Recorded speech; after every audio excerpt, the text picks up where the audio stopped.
Hello from the Bass Basement. I'm Steve Kim. Today I'd like to talk about harmonics.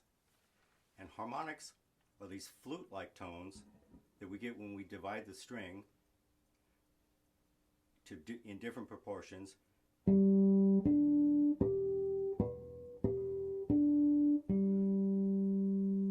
And we get these higher sounds than the open string. Now, I don't press the note all the way down, I just lay my finger on there.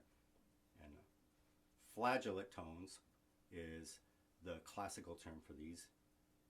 Flute.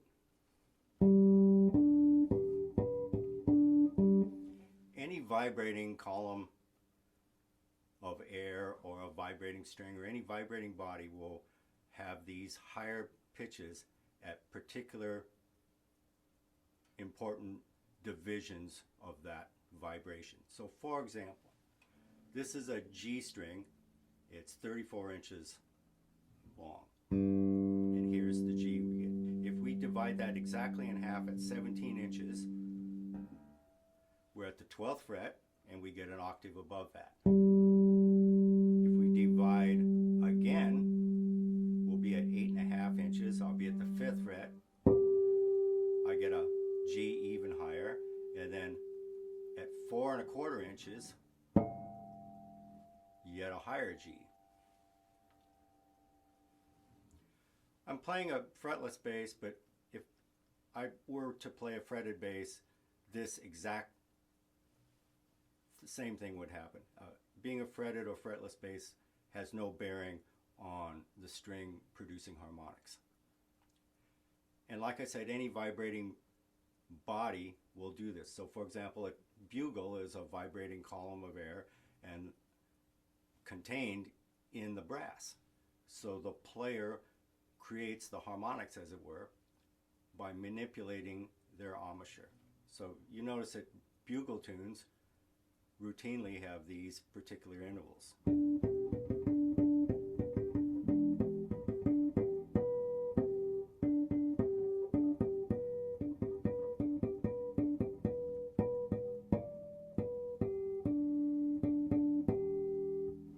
Okay,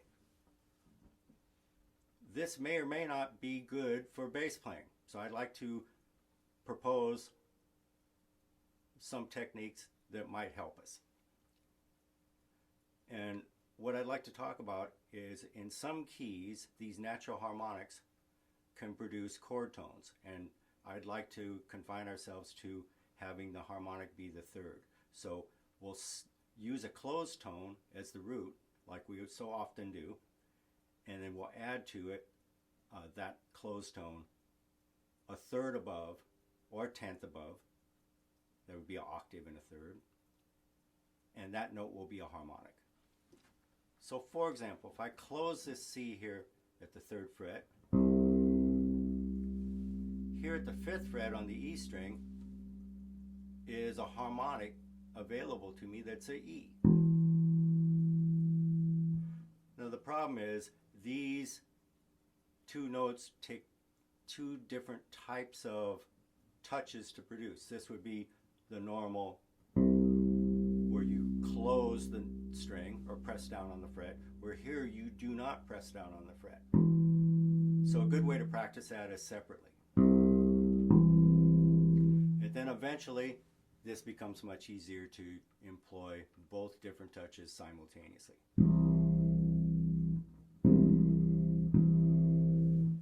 This is also available to us for the F. So here is F, and I'm at the 8th fret on the A string, and there's an A here at the 7th fret on the D string. If you'd like,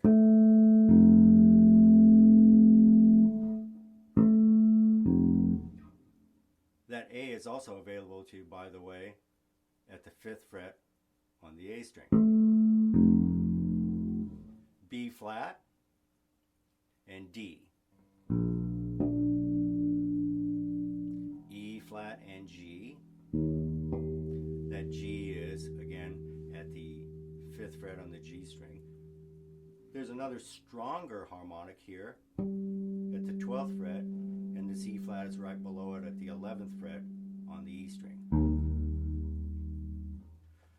For now, I'm going to skip A flat, D flat, F sharp, and B.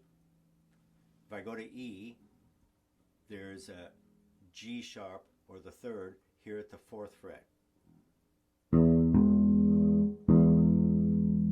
A and C sharp, D and F sharp, and finally G and B. Now if you'd like, that B is stronger here at the 7th fret on the E string, so I'll use a higher G as the fundamental. I'm sorry, the root of the chord.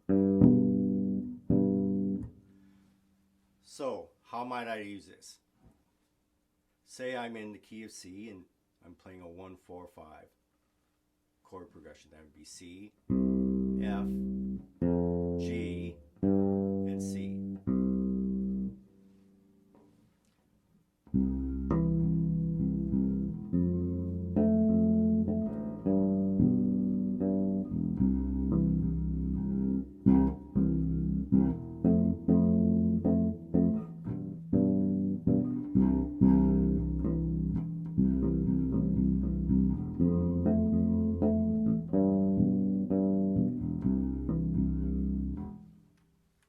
However we use that, want to make sure that the music calls for it. So we don't want to just play these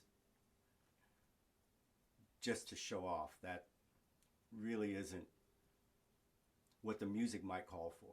So there are plenty of situations where you can add these harmonics and it adds to the music and it fills out what otherwise would be just the fundamental root of the chord. It'll sound great.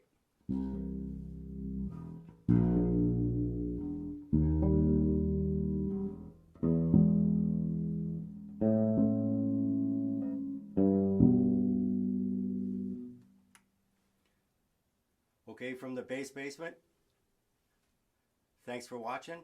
I'm Steve Kim. I'll see you next time.